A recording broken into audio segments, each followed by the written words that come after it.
Aujourd'hui, on a une invitée spéciale qui est Mathilde. Donc, je vais vous présenter tout de suite. Mathilde, bienvenue au challenge.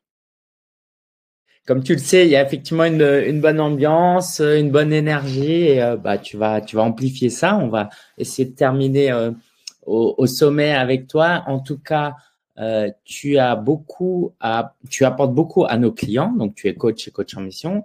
Tu as été cliente chez nous pendant un moment, aussi bien dans nos premiers programmes que dans le Mastermind Ascension. Et aujourd'hui, tu as aussi évidemment ton activité qui tourne où notamment, tu développes un programme de groupe. Donc, j'aimerais tout d'abord te demander un peu comment le mindset derrière lancer un programme de groupe, parce que je pense que beaucoup de gens ont des peurs, ont des craintes, l'ont jamais fait. Donc, forcément, c'est challengeant. Et puis après, j'aimerais aussi te poser quelques questions sur, de ton point de vue, ton observation, quels sont les profils de personnes qui réussissent dans le business et qui réussissent pas pour challenger les gens qui sont là. Donc, bienvenue Mathilde. Est-ce que tu veux déjà nous dire qui tu es dans ton business avant de parler de chez nous? Et puis, ma première question sera comment tu as lancé ton premier programme de groupe quand tu t'es lancé il y a quelques années déjà? Alors, attends, je t'entends pas. Ou c'est moi? C'est bon, normalement c'est bon. Ok, super. Très contente d'être là. Bonjour à tous. Merci Lingen de ce moment partagé.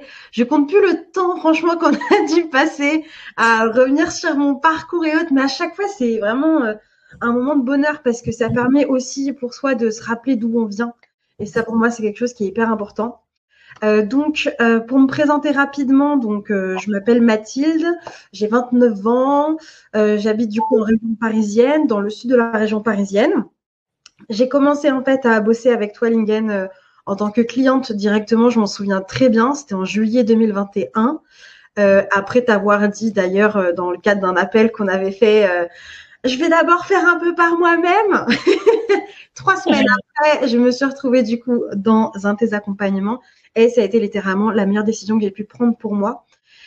Aujourd'hui, j'accompagne les personnes donc dans mon activité en dehors du travail que je fais avec toi, qui cherchent à s'affirmer, les personnes qui ont du mal à dire non, qui ont tendance à être dans le people pleasing, à vouloir faire plaisir aux autres, ne pas demander d'aide, être dans cette démarche-là et d'arriver en fait à dépasser la peur du regard des autres, à sortir du coup du fait d'avoir peur de déranger et de pouvoir vraiment finalement s'affirmer et trouver leur place. Donc ça, c'est le topo et c'est finalement tout ce que j'ai développé en termes de réelle activité de coach au niveau entrepreneurial, je veux dire, que j'ai développé notamment depuis que je suis accompagnée en fait par toi. Et puis du coup, effectivement, j'ai rejoint l'équipe Coach en Mission avec vraiment beaucoup d'enthousiasme et de joie depuis 2022, je crois, été 2022 ou un truc comme ça, 2022-2023. Les dates sont un peu floues, hein, mais en tout cas, là aussi, ça a été une très, très bonne décision que j'ai pu prendre. Et aujourd'hui, c'est un honneur d'être là et de pouvoir à la fois accompagner nos clients et à la fois pouvoir toujours avoir ce pied, en fait, dans le coaching de vie et de pouvoir toujours, moi aussi, rencontrer ces challenges et donc de pouvoir apporter de la valeur aussi à nos clients parce que on est face aussi à des moments des fois plus difficiles. Trop bien. En tout cas, merci d'être là. Et effectivement, je kiffe travailler avec toi. Ça fait plusieurs temps maintenant, plusieurs années qu'on coach en binôme et je trouve qu'on est assez complémentaires et c'est cool parce que voilà, les clients kiffent travailler avec toi. Donc, merci pour ça. Parle-nous de ton premier lancement de programme de groupe. Moi, de ce que j'ai compris, tu as fait assez vite finalement le shift entre individuel et groupe. Pourquoi? Et surtout, quelles émotions t'ont traversé et qu'est-ce qui t'a motivé à le faire? Ouais, carrément. En plus, franchement, je me souviens tellement de cette période encore comme si c'était hier, alors que ça remonte franchement là à quasiment bientôt 3 ans finalement que j'ai lancé mon programme de groupe. Donc effectivement, en revisitant un petit peu les dates, quand j'ai démarré un accompagnement avec toi, je me rappelle que là, j'étais sur de l'individuel. Et en fait, j'ai coaché en individuel vraiment pur sur mes thématiques de coaching de vie pendant environ 6 mois finalement. Donc pendant 6 mois, j'étais vraiment coach individuel. Ouais, 6-7 mois, quelque chose comme ça. Puis j'avais rejoint ensuite, parce que j'avais continué à bosser avec toi. Et en fait, dans l'accompagnement à l'époque que tu faisais, il y en avait un où justement c'est très orienté programme de groupe. Et en fait, moi, je me sentais vraiment comme un bébé, en fait, tu vois, par rapport à ça. En mode, c'est bon, je viens de démarrer, j'ai même pas encore un an d'activité, mais j'avais quand même fait mes preuves dans le coaching individuel, tu vois, parce que j'avais vraiment appliqué la méthode, j'étais hyper assidue. Franchement, j'étais ultra studieuse. Moi, je rigolais pas, on me donne la méthode, c'est boum, ok, j'applique, je réfléchis pas. Et en fait, il y avait eu un peu cet engouement parce que j'étais avec d'autres entrepreneurs, d'autres coachs, qui étaient aussi un peu plus avancés que moi à l'époque, qui étaient à peu près au même niveau. Et en fait, il y avait ce truc de créer un programme de groupe. Et je me disais, mais en fait, moi aussi, j'ai envie de faire. Alors qu'à la base, franchement, c'était pas du tout dans mes objectifs. Je me disais, mais ça, c'est quand tu auras X années d'entrepreneuriat, de coaching derrière toi. Vas-y, Mathilde, genre, focus déjà, sois déjà reconnaissante, tu vois, de ce que tu as. Et c'est peut-être un petit peu tôt. Et finalement, l'enthousiasme grandissant, les personnes que je voyais, qui se lançaient, qui étaient dans la même énergie, et puis toi aussi qui en parlais aussi beaucoup et que tu nous témoignes énormément de ton expertise et de ton expérience aussi, bah en fait, ça m'a vachement enthousiasmée. Mais par contre, je me souviens d'une chose, Lingen, que tu m'avais dit. Ça m'avait marqué. En fait, tu me l'avais dit, évidemment, avec toute cette bienveillance qui t'habite naturellement, n'est-ce pas? Mais tu m'avais dit que c'était peut-être un petit peu tôt pour moi, en fait. En termes de… Parce que je défiais un peu les statistiques classiques qui étaient que pour avoir un programme de groupe, il faut déjà avoir une liste email de X milliers de personnes, d'avoir déjà une audience, etc. Et c'est vrai que moi, à ce niveau-là, je sais plus, je devais avoir, je sais pas, 300 personnes dans ma liste email. J'avais du coup mes réseaux sociaux, j'étais environ à 1000 abonnés, tu vois, quelque chose comme ça. Et en fait, ouais, ça paraissait faible au niveau des statistiques si on s'arrêtait qu'à ça, mais je pense que j'avais tellement je pense, la force que j'avais qui m'a vraiment aidée, c'est que pour le coup, moi, j'ai vraiment mis l'accent sur la création de liens avec ma communauté. Et donc, du coup, je parlais tous les jours, tous les jours, tous les jours à mes abonnés. Tous les jours, j'étais là, j'étais présente en story. C'était vraiment ça, en fait, ma marque de fabrique. Et donc, je m'étais lancée dans un premier challenge. J'avais fait mon premier challenge. J'avais eu 17 inscrites. J'étais comme une ouf. J'avais fait un groupe WhatsApp en mode, bah, on va parler et puis on verra bien ce que ça donne. J'avais fait 3 lives dans ma semaine en mode d'ouverture juste pour faire connaissance. Limite, c'était plus pour me rassurer moi que pour vraiment vendre quoi que ce soit. J'avais fait un live de mi-parcours, mais tu vois, on était genre 5 en live, pas plus. Et du coup, de petits groupes WhatsApp à 17 personnes. Et au final, à l'issue du coup de cette semaine-là dans laquelle bah, je me suis mise à fond, comme s'il y avait 100 personnes finalement, et j'ai vraiment pris soin de chaque lien que je crée avec les personnes parce que c'est là où est vraiment ma zone de génie, je pense, et cette force. Et finalement, j'avais eu mon premier groupe avec 5 personnes. Et c'est là où je me suis dit, mais truc de fou, genre j'ai eu 17 inscrits dans mon groupe WhatsApp, 5 clientes dans mon premier groupe. Ou pas à l'époque, non hein. Mais j'avais genre 300 personnes, pas plus, mais j'avais même pas fait de… Je crois, attends, est-ce que j'avais fait… J'avais certainement dû faire quelques mails quand même, si j'avais fait des mails, mais je vendais pas du tout par liste email, moi, c'est… Ouais. Non, vraiment, ça marchait pas du tout comme ça, mais j'avais mis en place du coup des appels et tout. Et j'avais aussi, par contre, recontacté d'autres personnes qui m'avaient dit non pour du coaching individuel. Et j'avais dit, bah écoute, voilà, je lance ça, peut-être que depuis, ta situation a changé. Et finalement, j'y suis un peu allée, je pense, tu sais, au culot et à l'audace, de me dire qu'il ne tente rien à rien. De toute façon, j'ai rien à perdre. Au pire, je vais individuel. Par contre, je me souviens que j'avais quand même une tension financière à cette époque-là et qu'il y avait quand même un enjeu, en fait, assez puissant, assez fort.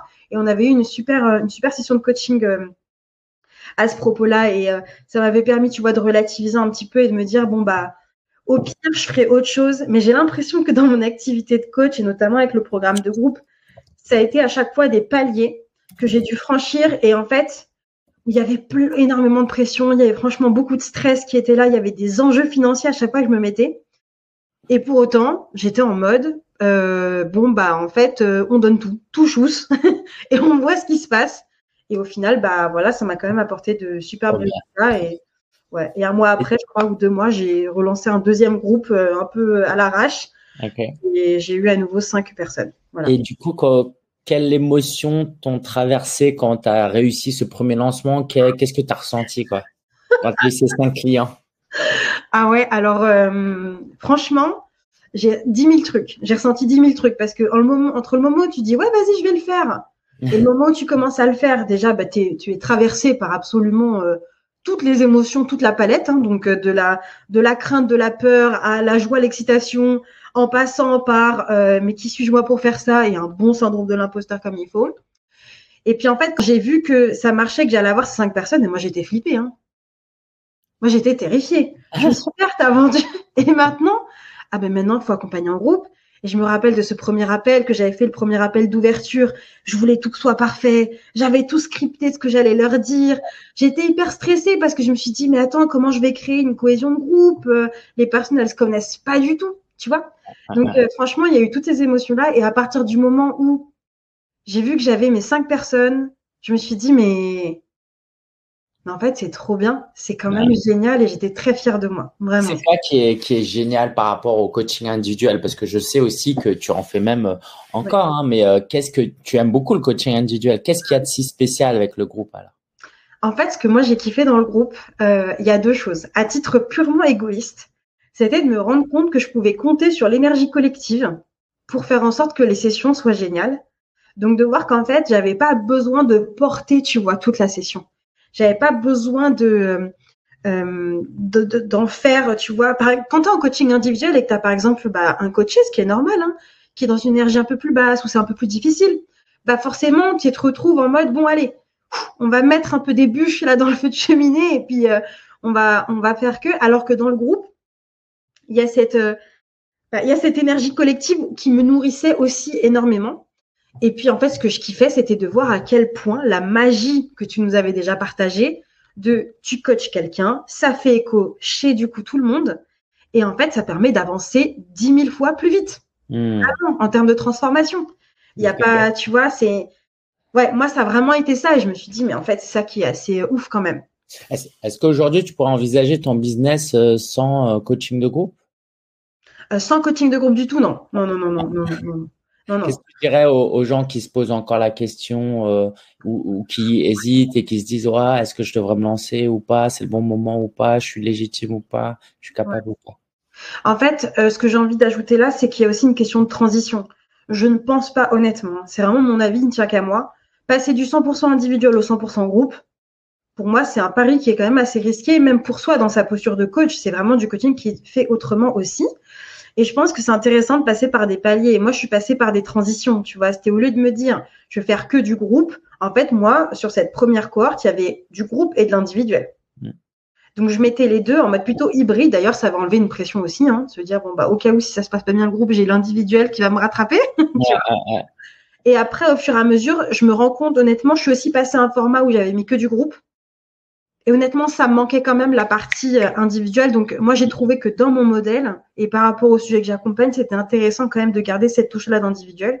Par contre, aujourd'hui, tu vois, je suis totalement à l'aise de le dire que sur mon accompagnement que j'ai en ce moment, c'est même plus moi qui fais les coachings individuels, en fait. C'est une coach dans mon équipe qui s'en occupe, tu vois, parce que j'aurais jamais cru avant, quoi.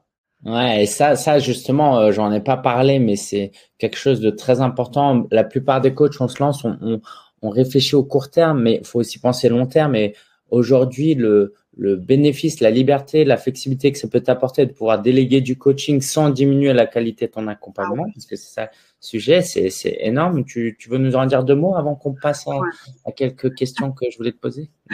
Ouais. Bon, juste là, je parais en mode trop bien, la nana, elle a délégué son coaching individuel. Pardon, ça m'a pris énormément de temps, ça m'a énormément coûté, même si la personne qui le fait, j'ai une confiance aveugle en elle, que je n'aurais pas pu avoir quelqu'un d'encore plus envers qui je peux avoir confiance, vu qu'il s'agit de ma maman.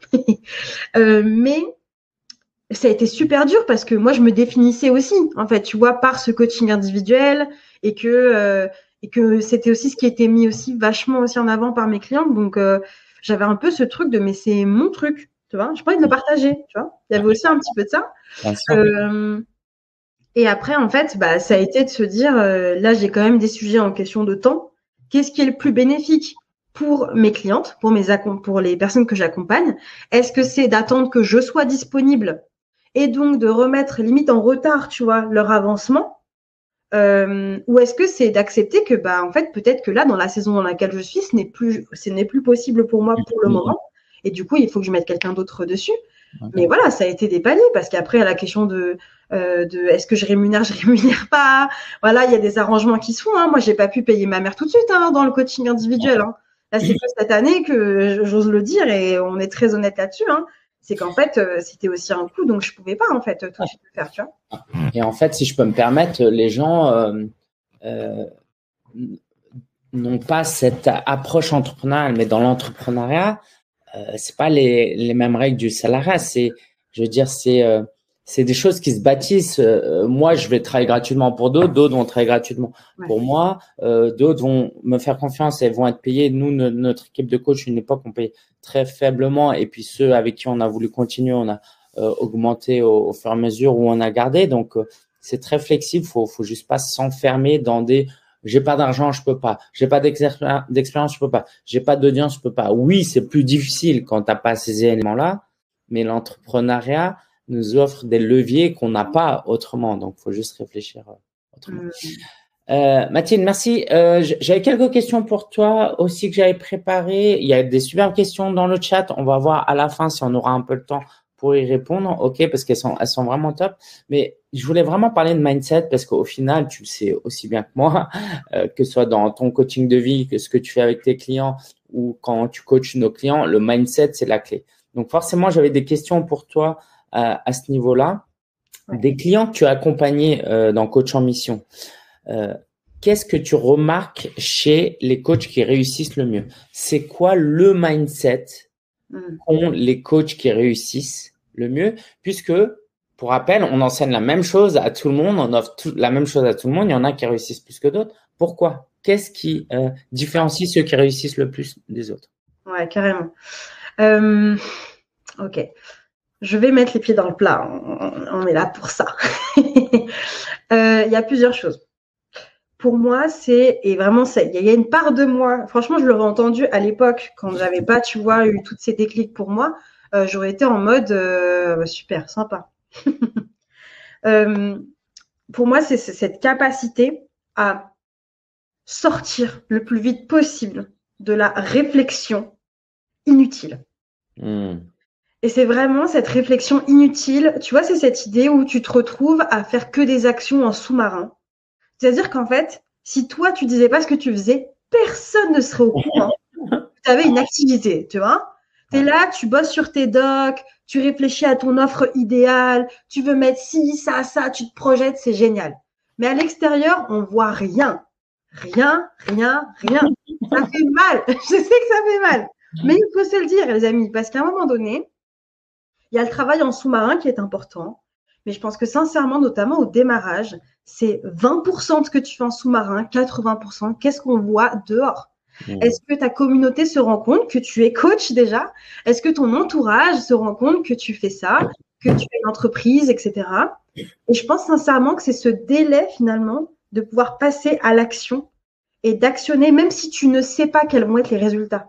En fait, aujourd'hui, moi, dans les coachs que je vois, apprenants coachs qui sont en mode, en fait, je veux avoir la sécurité du résultat avant de mettre en place les actions. Ça n'arrivera pas, les amis. Ce génie que vous attendez qui va toquer à votre porte en vous disant « Promis juré, si tu fais ça, et ben du coup, tu auras les résultats. » Non. Ça va vraiment être, en fait, à force de faire. Et je pense que du coup, derrière le mindset, c'est cette capacité à persévérer et en fait, à enlever tous les perturbateurs qui vont faire que du coup, tu vas arrêter d'être en action. Se comparer du coup inutilement aux autres de cette personne elle s'est lancée en même temps que moi mais là regarde elle a 10 likes de plus. Non mais vraiment il y a des stats, on s'en fout au début les amis, vraiment on s'en fout. Le nombre de j'aime, le nombre de likes, le nombre de commentaires, un tel m'a pas répondu, un tel ceci. Moi il y a un truc qui m'avait vachement aidé, c'était opération faire du volume. Et alors la perfectionniste en moi Lingen, c'était un crève-cœur. Comment ça les volumes? Comment ça la quantité plus que la qualité? Sauf que c'est possible de faire de la qualité dans de la quantité. Il fallait juste comprendre que, encore une fois, c'est plus je vais faire des actions, plus la probabilité du coup que je réussisse va être plus grande en fait. Et je pense que là c'est juste mathématique, tu vois. Mais si je m'arrête à une action, je finis avec ça. Si je m'arrête à une action et que je suis là, je suis en train d'être là comme ça, crispée face à mon action en attendant que cette action, la seule que j'ai faite dans ma semaine entre guillemets, m'apporte les résultats que j'escompte, je vais être déçue, en fait. Je pense que c'est ça, après, qui nous plombe et qui nous empêche de continuer, quoi. Ok, bah écoute, merci pour ça. En tout cas, il y a eu plusieurs réactions. C'est moi ça, Clémence, qui le prend avec autodérision. C'est trop bien. Et ouais, ça parle à beaucoup de gens. En tout cas, euh, on va pas prendre toutes les questions. Il y a des questions que je vais traiter moi. J'aimerais juste terminer peut-être avec deux, trois points te concernant. Euh, ok, je pense qu'il y a cette question-là qui pourrait t'intéresser. Qu'est-ce que tu dirais? Tu vois, on va pas répondre à la question, mais on va les challenger. Et profites-en parce que d'une certaine manière, tu peux être encore plus libre que moi en disant ce que tu veux. Il y a beaucoup de questions et j'espère vraiment que vous ne le preniez pas mal, hein, parce que vous avez le droit de poser ces questions. Il y a déjà des questions sur le comment, les jours, les heures. Alors, si vous n'avez pas vu les jours de replay, c'est pas de votre faute, allez les voir. Quel support de formation, combien en facture, etc. Qu'est-ce que tu dirais aux gens qui se posent toutes ces questions-là, qui sont dans l'absolu pertinents, évidemment, parce qu'à un moment donné, il faut choisir tout ça. Mais est-ce qu'ils ne passeraient pas à côté d'autres choses en mettant trop de focus sur ça? Ouais, carrément. Déjà, juste, je compatis, je comprends tellement ces questions. Moi, je me suis posé les mêmes, hein. Et ça fait partie, encore une fois, de cette réflexion dans laquelle on pense qu'on va trouver des réponses plus on y réfléchit, mais en réalité, c'est faux. Cette réponse-là, vous allez les trouver une fois que vous aurez des clients. Moi, ma réponse, c'est et des clients et tu géreras cette partie logistique après. Parce que ça va te donner une vraie raison aussi, en fait, de pouvoir trouver des réponses à ça. Je donne un exemple concret sur la question des horaires. Moi, ça a été le truc. J'ai sondé tout le monde autour de moi. J'ai demandé, oui, toi, si tu avais ça, t'aimerais quoi comme horaire, etc. Mes potes qui étaient coach, ah, toi, tu as fait comment? Ah, machin. Et en fait, ce qui s'est réellement passé, c'est que j'ai eu mes 5 clients. J'ai fait un sondage. Je me suis arraché les cheveux pour trouver l'horaire qui allait marcher.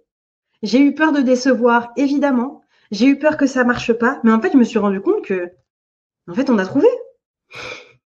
En fait, on a juste trouvé. Donc là, je prends l'exemple de ce sujet des horaires.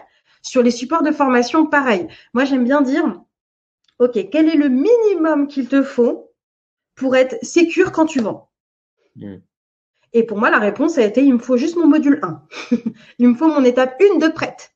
En gros, il me faut le premier mois qui soit plus ou moins cadré. Mais dans le plus ou moins cadré, c'était aussi de comprendre que d'abord, tu es coach, en fait. Et de comprendre que le coaching, ton job, c'est d'être là en séance. Ton job, c'est d'être là en séance, de faire preuve de présence, d'écoute active, de bienveillance et de relancer en posant des questions. Et que tu n'as pas besoin d'avoir 10 000 supports de formation. Tu n'as pas besoin d'avoir the plateforme qui va être géniale et belle et canon, etc. Non. Les gens, s'ils viennent vers vous, c'est qu'ils veulent être avec vous. Ils veulent passer du temps avec vous et pas avec vos PDF. Donc, tu vois, moi, je serais vraiment dans tu fais le minimum qui te permet de te dire, OK, bon, j'ai quand même un truc, c'est pas que du blabla, tu vois. De l'autre, tombe pas dans le truc d'avoir tout fait, parce que en plus de ça, et je finis avec ça, mais t'en sais rien, en fait. Nous, on a 50% de notre offre qui est dans notre tête, mais il faut comprendre que le reste, c'est dans la tête de nos clients. 50% va venir d'eux. Et si, en fait, tu fais tout pour que ce soit carré, en fait, finalement, il y a même des chances, je vais peut-être aller un peu plus loin, tu m'as dit que je peux me lâcher, qu'on peut même foirer nos accompagnements. Parce que du coup, on va vouloir calquer notre modèle sur tout le monde, mais peut-être qu'on va avoir des clients dans un programme de groupe, j'entends encore plus, hein, où en fait, il y a des étapes qui vont pas leur correspondre et finalement, et donc, si tu as tout calé à l'avance, tu vas te retrouver toi-même bloqué et tu vas vivre des trucs, ça va être moins chouette. Alors que si tu te laisses une marge de flexibilité, tu peux accueillir le feedback, voir un peu plus et donc faire preuve de cette agilité de ce pourquoi les gens viennent te chercher en tant que coach, qui est de pouvoir les aiguiller par rapport à ce qu'ils vont t'amener en séance. Trop bien, trop bien. Merci beaucoup, Mathilde. Je voulais juste te poser une dernière question. Qu'est-ce que tu dirais aux personnes qui hésitent à se faire accompagner? Donc, j'ai présenté hier les grandes lignes d'Envol, à voir si je le représente tout à l'heure, et que ce soit chez moi, chez nos concurrents ou dans leur vie perso, il y a beaucoup de coachs qui se lancent dans le coaching et qui hésitent eux-mêmes à se faire coacher, à se faire accompagner. Qu'est-ce que tu aimerais leur dire avec bienveillance, mais aussi en les challengeant? On en a parlé juste avant le live. Ok. Est-ce que vous iriez acheter chez un boulanger si vous saviez que ce boulanger ne détestait le pain? Genre, est-ce que vous auriez confiance dans son pain si vous saviez qu'il est en mode oh non, le pain c'est bon, flemme du pain, voilà. On n'a pas besoin, souvent. On n'a pas besoin. Moi, j'ai pas besoin de manger du pain, tu vois. C'est bon. Genre, j'ai des pommes de terre, j'en sais rien. La maladie s'arrête ici. En gros, en français, ce que ça donne, c'est, je pense sincèrement que faire l'expérience de se faire accompagner, c'est un cadeau indispensable pour les clients que vous allez accompagner. Pourquoi? Le simple fait de vivre ce moment où vous investissez, vous mettez de l'argent sur la table, parlons vrai, vous mettez ce moment de je vais investir sur moi, je vais dépenser cet argent pour en fait moi, vous allez vivre ces émotions-là, vous allez être un meilleur vendeur parce que vous allez vraiment pouvoir compatir avec ces réflexions dans lesquelles vos futurs clients vont être, vous allez pouvoir les aider dans cette réflexion parce que vous l'avez vécu. Et je pense que ça, moi, c'était une clé essentielle. Je me souviens encore une fois d'un élément où Lingen, la première fois que j'ai signé avec toi, tu m'avais encouragé à écrire quelque chose ou à faire un audio justement sur comment je me sentais avec cette décision que je venais de prendre qui était extrêmement challengeante pour moi à l'époque. Et à chaque investissement que je fais encore aujourd'hui, c'est extrêmement challengeant en fait. Ouais. Cet audio, je l'ai toujours.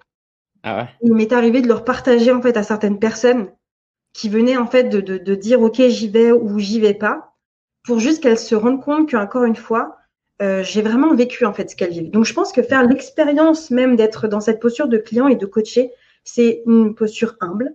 Et je pense que l'humilité, c'est une des qualités essentielles quand on veut être un bon coach.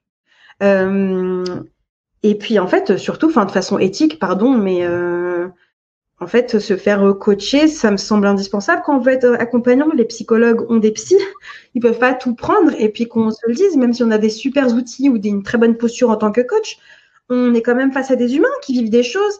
Et en fait, il faut pouvoir aussi, nous, faire le tri entre ces informations-là et pouvoir avoir un espace. Nous-mêmes, on peut venir, en fait, déposer, réfléchir. Et je pense que sincèrement, moi, le fait d'avoir pendant les 3 premières années de mon entrepreneuriat, m'être fait accompagner, c'est ce qui m'a permis d'encore mieux comprendre mes clientes et de pouvoir encore mieux les aider, encore mieux les accompagner. Donc, pour moi, aujourd'hui, je veux le dire, pour moi, c'est essentiel. Ouais. C'est essentiel. À un moment donné, on se fait rattraper. Moi, c'est ce que j'ai fait dès le départ et je regrette absolument pas. Bien sûr, à chaque fois, c'était des risques à un moment donné. C'est ça l'entrepreneuriat aussi. Ouais. Merci pour ce partage parce que moi, effectivement, tant que j'avais pas payé des programmes et expérimenté le bénéfice de vivre ces programmes, c'est juste trop dur intellectuellement de dire je vais vendre 1 000 € un accompagnement. Comment tu peux vendre un truc si toi-même tu l'as jamais expérimenté? C'est extrêmement difficile. Mais quand moi je me suis enflammé plusieurs fois à payer des 25 000 € pour des masterminds et tu dis waouh, j'ai investi 25 000 € sur le long terme, ça me rapporte 50, 100 000 €. Je me dis bah attends, bien sûr que je peux vendre quelque chose à 1 000, 2 000, 5 000 € à mes clients. Derrière, il y a un bénéfice énorme. Mais si je l'avais jamais expérimenté, je serais toujours en mode attends, mais c'est de l'arnaque. Qu'est-ce que mes amis, mon mari, ma femme vont penser de moi qui vont un truc à 1 000 €? Bah oui, si tu n'as jamais toi-même expérimenté la transformation d'un accompagnement, c'est extrêmement dur de convaincre les autres de le faire, quoi. Et vraiment, cette légitimité, moi, je l'ai aussi trouvée là, tu vois. Hein. C'était beaucoup plus facile de pouvoir dire, bah oui, je facture des programmes à 2 000 €, parce que en fait, j'ai déjà moi-même investi cette somme-là, et ça me semblait plus ok, plus normal.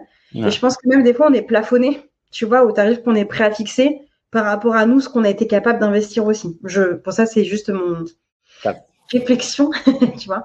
Donc, je peux que franchement encourager, même si c'est sur un autre domaine, on s'en fout, de vivre le truc. Et je pense que c'est trop important, en fait. Je vois pas comment on pourrait. Faut accepter de se remettre en question et de savoir que nous aussi, on a besoin d'aide, quoi. Top. Merci pour ça. Alors, pour les quelques personnes qui se disent oui, ok, je me fais accompagner, mais Lingen, là, tu nous parles d'Envol, c'est un accompagnement business. C'est quoi le rapport? Alors, il y a des clients dans le groupe qu'on vous salue. On a eu pas mal de messages. C'est juste que j'ai pas vos noms de famille, mais je vous reconnais. Stéphanie, Anaëlle, Francine, tout ça. N'hésitez pas à partager votre expérience dans Envol si vous le souhaitez. Mais nous, quand on vous aide, quand vous rejoignez Envol, vous avez la plateforme de formation, il y a tout. Bien sûr qu'on va répondre à vos questions pratiques, mais au bout de 2 mois, 80% de nos questions de notre travail, c'est de vous challenger sur vos peurs, vos croyances, vous aider à gagner confiance en vous, vous aider à être assertif, tu vois, un peu plus dans ton cas, travailler votre mindset, votre estime de vous. On passe pas genre 1 an à juste parler de est-ce que je mets la virgule ici ou là pour améliorer mes slides. On parle de votre mindset, on vous coach et à la fin, tu pourrais presque assister à une séance de coaching et dire mais attends, c'est du business coaching là ou c'est juste du coaching? Parce qu'en fait, tout coaching reste du coaching. Donc, si vous voulez expérimenter ça avec nous, en tout cas, c'est le bon moment. Mathilde, bah justement, je te laisse terminer. Avec quoi tu aimerais nous laisser pour terminer cet échange? Ouais, merci beaucoup, Lingen. Je rebondis rapidement sur ce que tu viens de dire, c'est que je pense sincèrement, en ayant fait pas mal de choses autour de moi, en ayant vu du coup pas mal d'autres accompagnements aussi qui se faisaient, on a vraiment une force. Et vraiment, je suis très heureuse de pouvoir le dire et de pouvoir y contribuer aujourd'hui. C'est que c'est du vrai coaching. Ok, c'est pas. Dans certains autres accompagnements, on a aussi beaucoup, puisqu'on va se dire coach, mais en fait, c'est du consulting. Ok, c'est du consulting. On va vous dire, il faut faire ci, il faut faire ça, il faut faire ça. Nous, on a cette part-là où la formation le permet, mais vraiment, quand vous venez en séance, c'est ok, on est là pour se faire réfléchir et poser action et poser redevabilité. Et ça me semble vraiment essentiel parce que dans le coaching business, il y en a beaucoup qui disent coaching business, mais c'est du consulting business. Et pour moi, c'est pas pareil. Et je trouve qu'il y a vraiment notre force, c'est de pouvoir aussi amener vraiment cette touche de coaching. Et moi, pendant 3 ans, du coup, j'ai fait que des coaching business. J'ai pas fait de coaching de vie, en fait. Là, j'ai fait un coaching de vie seulement cette année, mais j'avais pas fait de coaching de vie, tu vois. Enfin, j'ai fait que du coaching business et ça m'a fait évoluer sur moi-même parce que l'entrepreneuriat, c'est un parcours de ouf. Donc, ce avec quoi j'aimerais vous laisser, c'est de prendre des décisions qui sont justes pour votre entreprise, de penser en tant que futur ou actuel chef d'entreprise et de prendre des décisions qui vont à la hauteur aussi de vos ambitions. Et encore une fois, c'est OK. Il n'y a pas des ambitions qui sont plus hautes que d'autres. On a chacun notre parcours de vie. Mais par contre, de se donner l'autorisation inconditionnelle, du coup, de réussir. Et pour réussir, de savoir que, bah ouais, si je veux réussir, alors, il y a ça que je vais devoir aller débloquer. Il y a ça que je vais devoir aller déverrouiller et je vais me donner les moyens, en fait, de. Et je vais pas être en mode, OK, bah, je veux faire ça, bah ouais, mais du coup, je me regarde sur le côté, je me dis, bah ouais, bon courage, et je me donne aucun moyen, tu vois, pour y arriver. Et ça, je le vois tous les jours. Et c'est vrai que ça me fend le cœur. Donc, je vous souhaite vraiment de trouver cette force en vous, de vous donner l'autorisation de pleinement y aller, de foncer, vraiment. Et évidemment, et je suis très heureuse de pouvoir le dire, moi, j'adorerais pouvoir vous retrouver dans Envol et que si vous nous rejoignez, bah, en fait, vous serez accompagnés, chouchoutés, et considéré à votre juste valeur parce que vous avez de la valeur en fait. Voilà.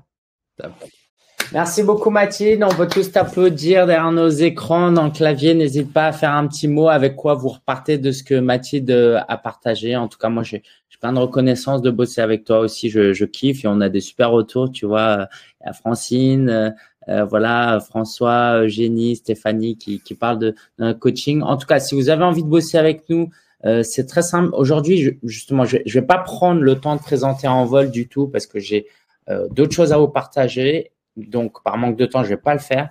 Par contre, si vous reconnaissez dans ce qu'on partage, si vous aimez l'énergie de Mathilde, mon énergie, ce challenge vous a apporté de la valeur, réservez une session. Je vous les ai mis là. La session a pour but de vous aider à trouver de la clarté, fixer des objectifs, voir ce qui vous empêche d'avancer, avoir un plan d'action. Et pour les personnes qui sont plus motivées et qui veulent aller plus loin, je vous présenterai Envol. Il n'y a pas d'obligation. On s'attend à peine à ce que 20% des gens qui prennent l'appel se retrouvent chez nous. De toute façon, les places sont limitées. On n'a que 20 places, donc on peut pas accueillir tout le monde. Donc, allez-y. Si vous le faites avant le 3 février, 23h59, vous avez en plus des bonus. Donc, faites-le vite et peut-être à très bientôt avec Mathilde. Mathilde, merci beaucoup pour ton temps.